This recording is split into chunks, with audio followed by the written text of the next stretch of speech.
नमस्कार मु रत्नमंजरी धरित्री चैनल को आपण मानकु बहुत बहुत स्वागतम। आज मु पबईरी गछ विषय रे कहबी। ए हेउछि पबईरी गछ। ओडिया रे एहाकु पबईरी हाड़जोड़ा कहूथिला बेले हिंदी रे एहाकु हरशंकरी हरजोड़ी और संस्कृत रे एहाकु वज्रांगी अस्थि श्रृंखला और ग्रंथि मन आदि कही थांती। एहा एक लता जातीय गछ। अन्यर सहारा रे ऊपर को माडे। फूल एहार धड़ा धड़ा और छोट छोट, फल गोल गोल, मंजी अधिक थाए। लताटी पब पब भावे होइथिबारु एहाकु पबईरी भावे आम ओडिशावासी जानती।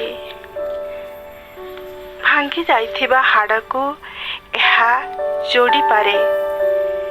मनीष पशु पक्षी समस्तंकर एहा कामरे आसीथाए। एही लताकु कंचा बाटी भांगी जाइथिबा स्थान रे लेप देले किछि दिन परे एहा जोड़ी होई जाई थाए।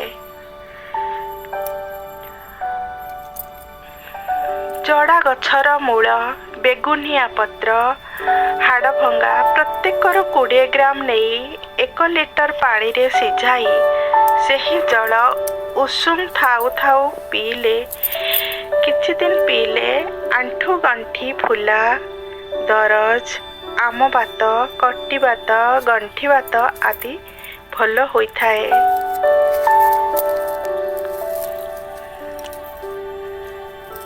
केही केही बगीचार सौंदर्य बढ़ाइबा पाई मध्य ए गछटी लगाई थांती। अत्यधिक खरारे ए गछटी नष्ट हो जाई थाए। तेणु कम खरा पड़ुथिबा जगारे गछटी फल बढ़ी पारे।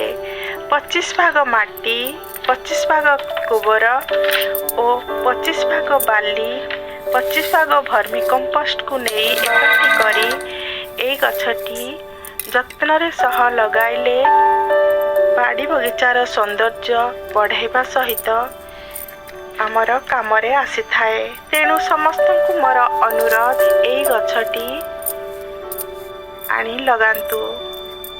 रहुची पुणी एक नुआ वृक्ष को नहीं आसबी। नमस्कार।